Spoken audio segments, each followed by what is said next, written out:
You are watching Access LaPorte County Channel 97. Coming up next is the April 2nd meeting of the LaPorte County Board of Commissioners. You can find more information for this meeting by visiting www.accesslaportecounty.org. We still got 1 minute. Yep.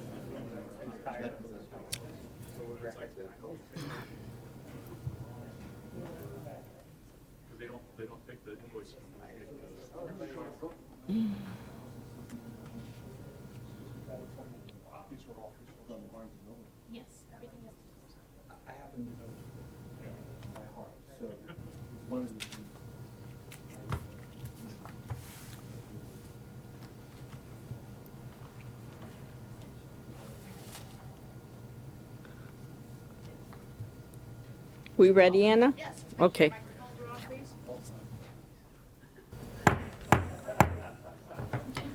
Welcome, everyone, to the LaPorte County Commissioners Meeting, Wednesday, April 2nd, 2025 at 10 a.m.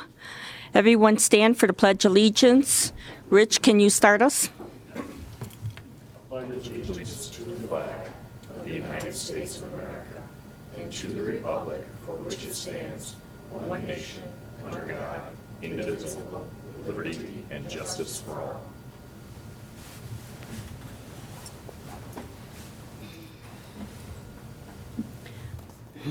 Roll call. Commissioner Haynes. Present. Commissioner Holmes. Present. Commissioner Rose. Present. All three members present. Consider agenda. I'll make a motion to approve the agenda. Make a motion to add to the agenda, consider a declaration for E911 Dispatcher Week. I'll second that. We have a motion and a second. All those in favor say aye. Aye. Aye. Consider approval of the March 20th, 2025 minutes.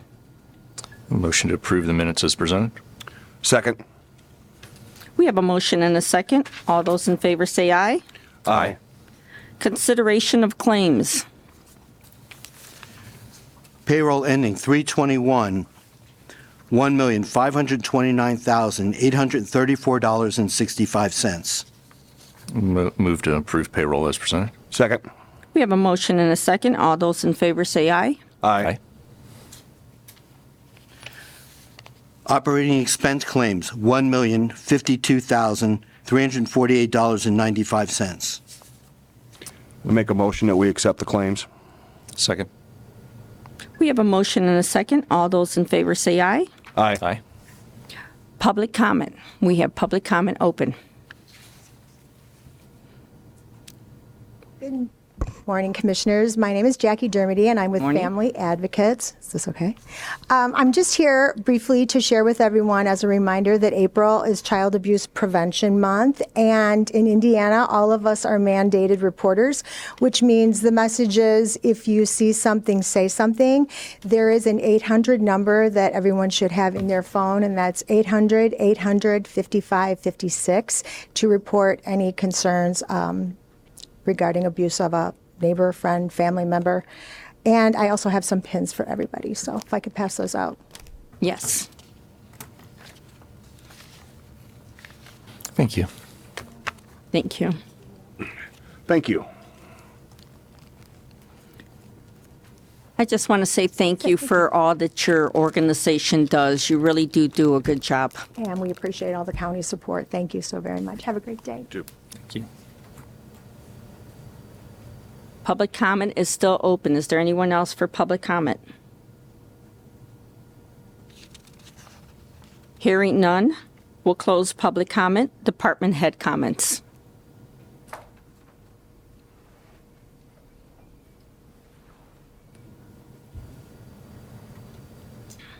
Morning, Commissioners. Barb Morning. Houston, E911 Director.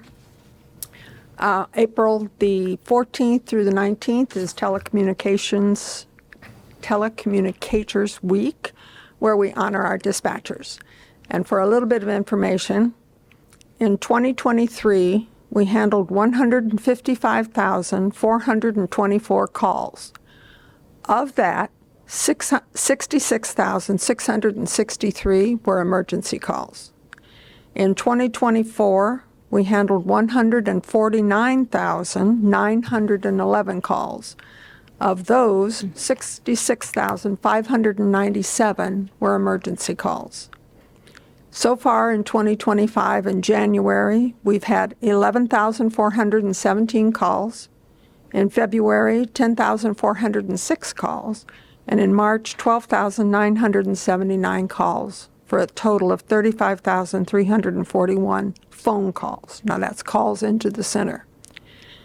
Of course, we have additional calls from officers, calling in traffic stops, building checks, and other calls coming into the center. But we have a great bunch of dispatchers, and I would like to ask all three commissioners if you would stop in the week of the 14th, anytime, and just say hi and talk to the dispatchers. They're a great group. They do a great job, and it's not an easy job, and not a job that that just anyone can do. It's very specialized, and they're a great group. And I'm also asking today for one day, which is April 14th, if we could please use the room between the 911 center and warrants.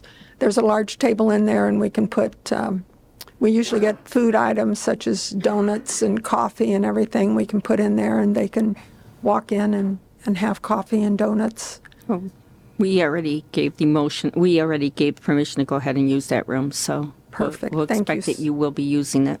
Thank you so much. Thank everyone for what you guys do. I will. You guys were quite busy Sunday evening, and looks like this morning, and looks like you're also going to be busy tonight. On March 30th, at a certain time, I want to say when that storm was going through, we handled 152 calls. Yeah, it was busy. We called in 2 additional dispatchers to handle the overcalls. And today we've already checked with weather to see if there's a possibility that it's going to get worse, if we have to call in more dispatchers this afternoon. So hopefully not, but hopefully the storm will bypass us. If there's anything we can do to help you, just let us know. Thank you so much. Thank you. Thank you. Anyone else under department heads?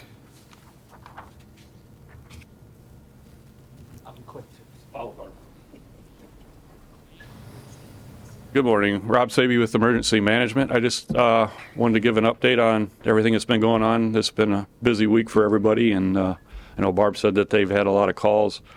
After the Sunday storm, I received a call from the chief out at the fire department in Lincoln Township, and with all the damage that they had out there, so I went out and kind of took a look, and it was pretty significant. There was quite a few homes that had trees on them and a lot of trees down. So I got a hold of the Weather Service. They came out on Monday, did an assessment.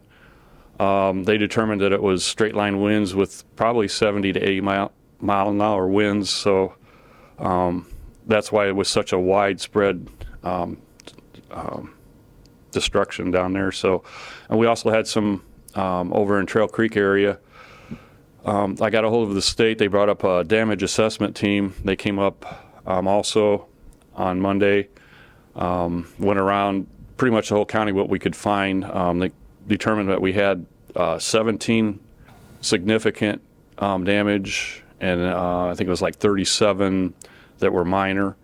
So we had the state open up their 211 where anybody can call in if they have damage to their property, and they'll kind of track that and keep track of that. So if we get to a certain threshold, then people are eligible for the SBA loans and maybe some reimbursement, and the county could get reimbursed also. So I know the last storm we had last year, we're getting reimbursed on some of that through the county highway and our department.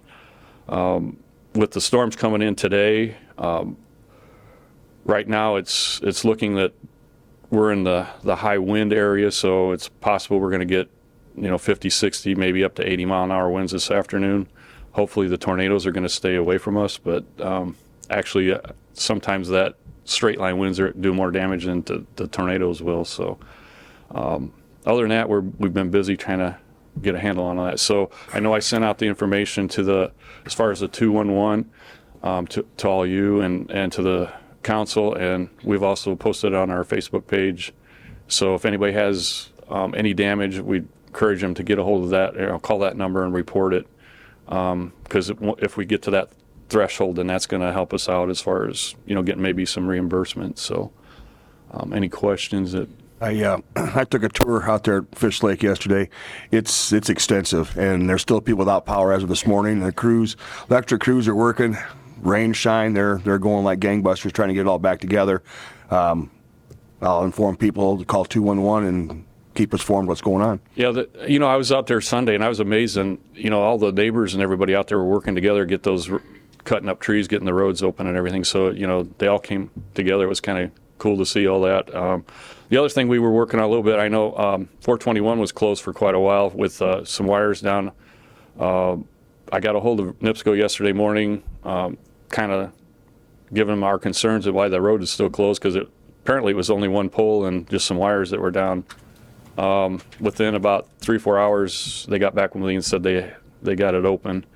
I got a call from the health department also that Westville Estates, the trailer park out there, had been out power since Sunday night, and they didn't have any water. Their pumps were down, and I think their sewer runs off that too. So there was a lot of concerns out there, with health problems and stuff. So we took a generator out there last night. We were going to, backup generator, maybe to get their wells and stuff back up. But as luck would have it, we got out there and NIPSCO had just showed up and they were working on the problem. So they said they'd have it done in about 2 hours. So hopefully they're back with power out there now.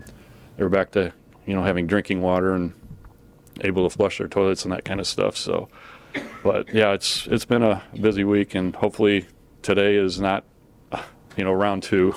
And this is amazing. And I thank you for coming here and telling us this, because this is what the public doesn't know. This is one of the services that you provide, we've got the generators to get out there and really work quickly and help out these residents if we're aware of it. Yeah, so we appreciate that. We helped with before when another one of the trailer parks was down. They didn't have water. We took some bottled water out there to them so they'd have something to drink. So, whatever we can do to help. But these are the things that, people will hear EMA and not know what exactly it is you do. And it's nice to hear you coming here to a public meeting and really telling us what you do. So we appreciate it. Well, thank you. So, anybody questions, or hopefully we make it through today? Hopefully you get bored tonight and get a good night's sleep. Yeah, thanks. Next. Mike Rosenbaum, County Auditor. I have boring news to tell you. It's good news. This year, new administration, everything, we were the 9th county to have our tax abstract down with DLGF, which has reviewed it within the first week of March. It was then turned over to the treasurer's office. So first, just to let people know, assessors started off, comes to my office, and then we turn it over so that the bills can go out. Everything is set so that everything can go timely. And I just want to make sure that progress has been made and that we're trying to work together with everybody as we go forward. So that was the first thing. I've already forgot the second, so I'm leaving. Okay, Good to hear. you. Thanks, Mike.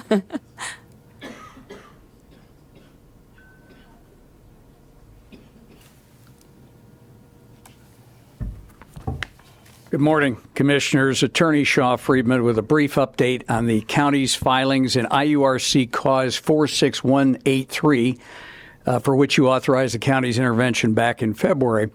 You'll recall we became involved after County Economic Development Director Matt Reardon expressed concern that NIPSCO was delaying negotiations with data center developers. Now we know why.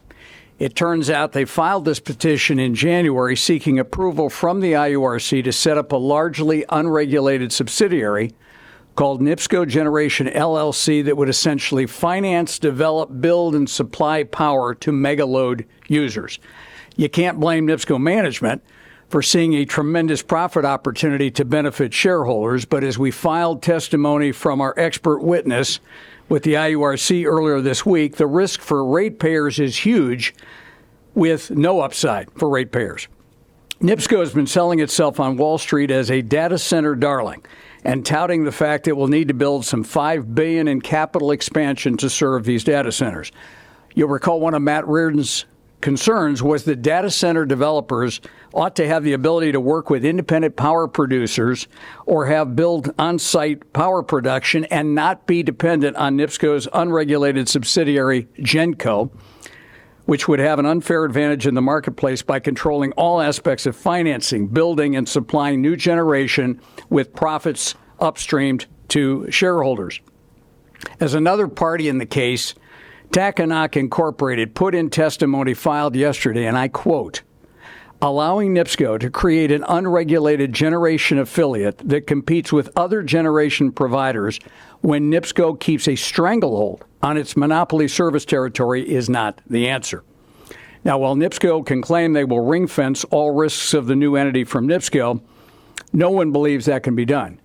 As the GenCo currently has no assets, no staff, nothing, everything will have to come from the parent corporation. Now, I've provided the Commission with a copy of the testimony we filed earlier this week from our expert witness, Michael O'Connell. In fact, we joined with Citizens Action Coalition and the Clean Grid Alliance in seeking to have the case dismissed before it goes to hearing on May 9th. Now, with a utility commission that was more balanced like we had 10 to 15 years ago, NIPSCO wouldn't have even been so bold as to file this request like they have. However, they now brag to Wall Street investors about, and I quote, a favorable regulatory climate in Indiana, which translated means they're getting about everything they asked for, such as the 16% rate hike, versus an IURC that 10 or 15 years ago was granting our request for customer rate credits. Why is LaPorte County involved in this case? United Steelworkers put it best when Vern Beck, Vice President of Local 12775, said in a statement in early March, and I quote, LaPorte County has built a reputation over the years throughout Indiana as a leader in holding NIPSCO accountable. Mind you, that's happened over 25 years of Republicans and Democrats on this county commission saying we have to take a stand to protect our constituents. Again, we can't blame NIPSCO executives and shareholders for wanting to make the highest profit imaginable. No, responsibility falls on the regulators to ensure that a monopoly is properly regulated, and we need to say no to GenCo. I repeat again what Commission President Grammarosa has said. Those who are concerned about high NIPSCO electric bills, already the highest in Indiana and some of the highest in the country, should call the governor's office at 317-232-4567. 317-232-4567 and urge him to appoint 3 new members of the Utility Commission when their terms are up this spring. We need regulators who will do their jobs and balance ratepayer interest. One of the governor's campaign pledges was utility affordability. To do that, we need new members of the Regulatory Commission who are more consumer-friendly and not simply rubber stamps for the investor-owned utilities.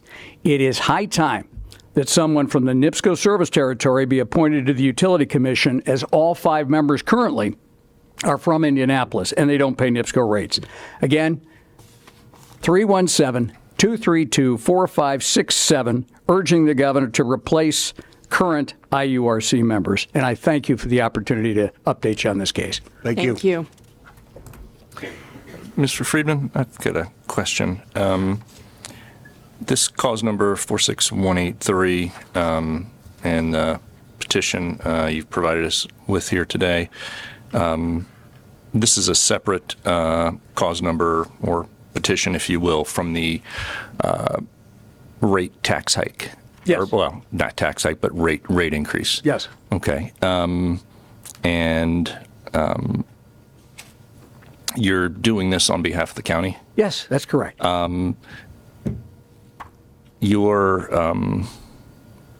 Is that going to fall under the original $50,000 limit that we set for? It's a separate case. It's a separate case. Can you? And I would tell you this. Yeah. Make sure that can you tell me when if it's a separate case and a separate deal from that? Can yes. you? I don't. I was sick one day this year, so maybe that happened that day. I think you were gone at the meeting at which the commission authorized our intervention in that case. All right. Okay. Okay. Thank you. Yep. You bet.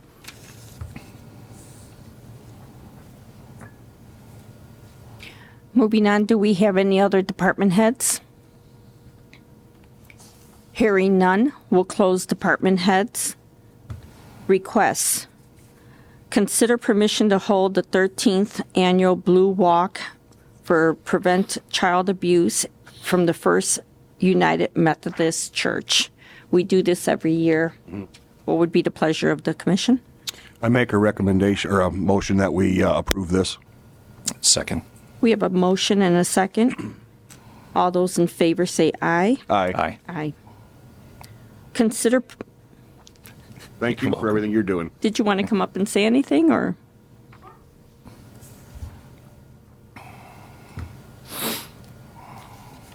My name is Megan Nairn, for those that don't know. I'm with First United Methodist Church. We will host it on Thursday, April 17th, 2025. So it'll start at 5:30 at the church on Michigan Avenue, and then we walk down Indiana Avenue, and we meet on the southwest corner of the courthouse, and we have a couple of speakers. They join us. They talk about children, child abuse, families.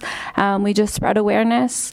And then we come back to the church and we gather and share a meal. And again, it's just to spread awareness. Like Jackie Dermody spoke earlier or mentioned, the month is about child abuse prevention, and it's just spreading awareness. Again, you're a mandated reporter by the state. So if you see something, you hear something, you're mandated to report it.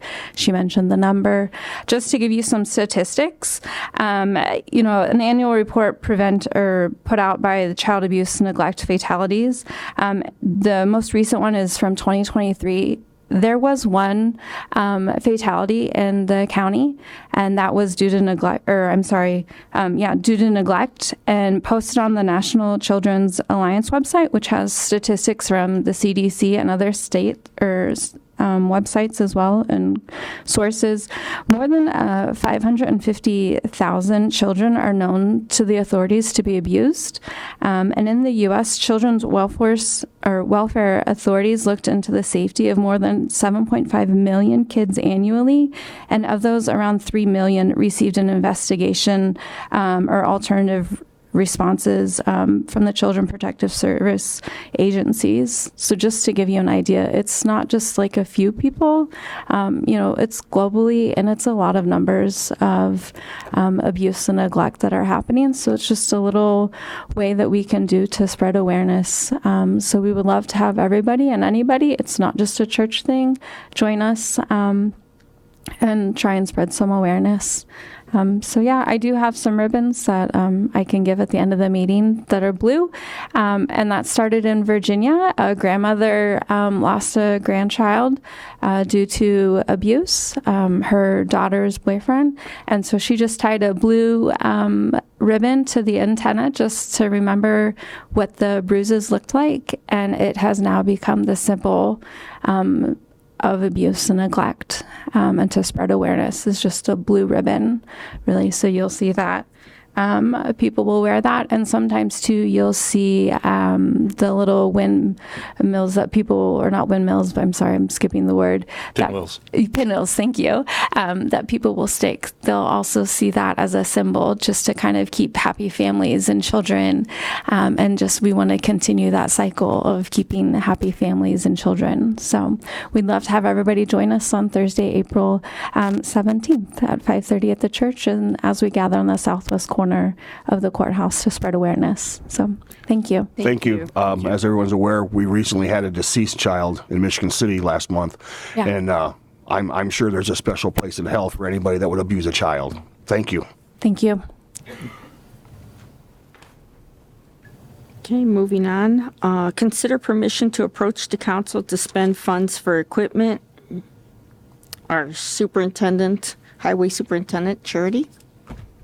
Hi, Charity Glazer, Highway Superintendent. I am here to ask permission to approach council to purchase equipment.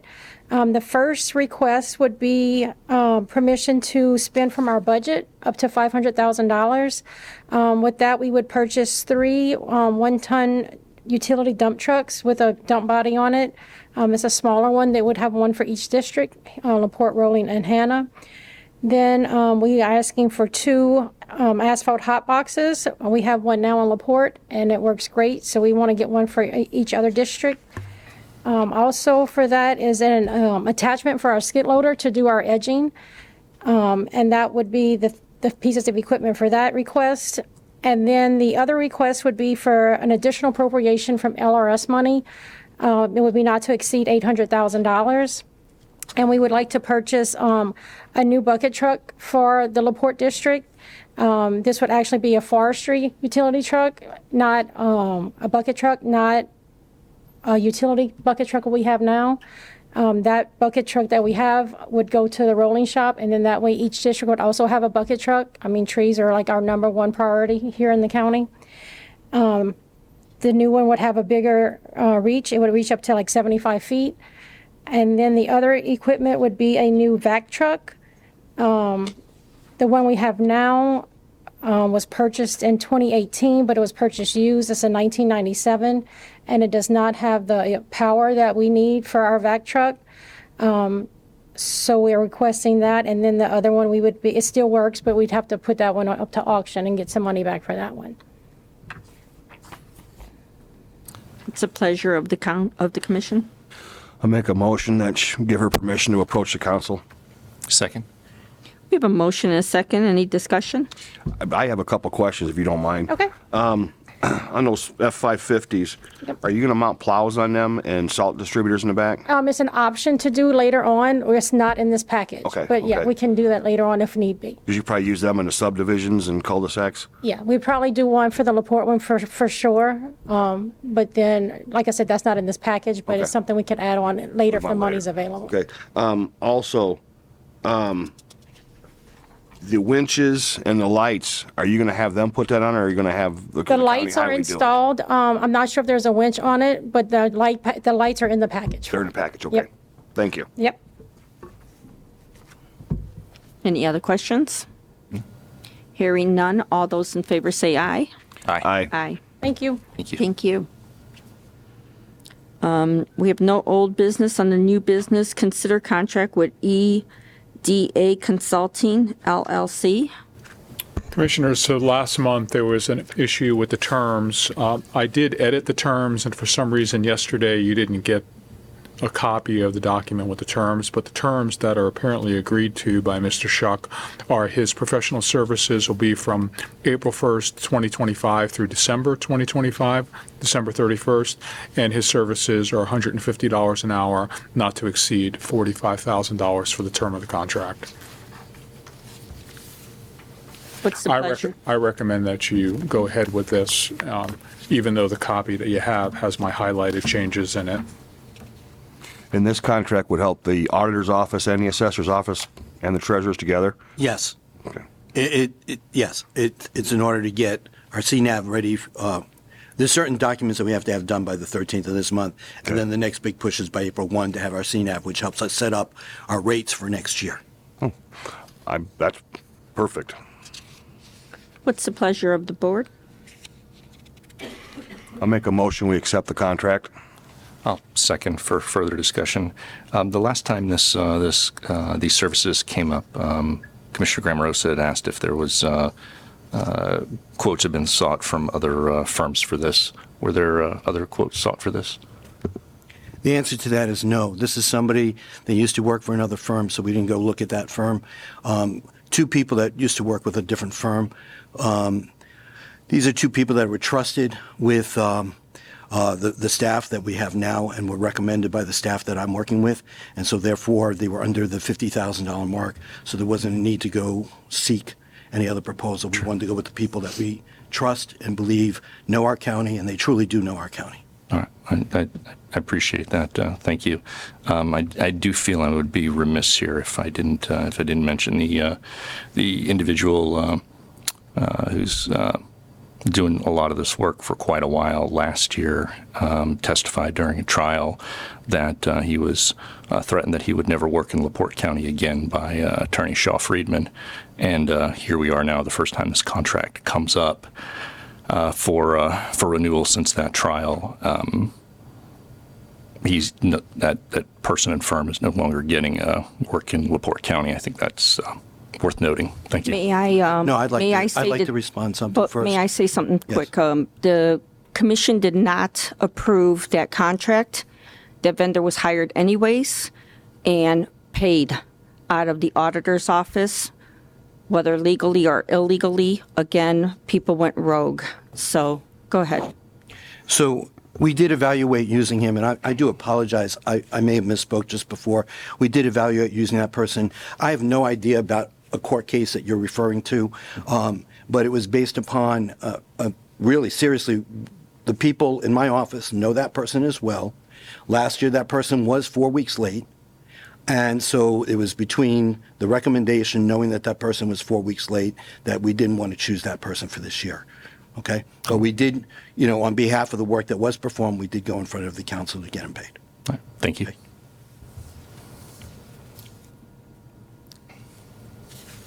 So we have a first and we have a motion and a second. All those in favor say aye. Aye. Nay. And that concludes our business. Motion. Only I heard an aye and a nay. Aye. Aye. Yeah. 2 ayes and a nay passes. That concludes our business. A motion to adjourn. I make that motion to adjourn. Second. We have a motion and a second. All those in favor say aye. Aye. Aye.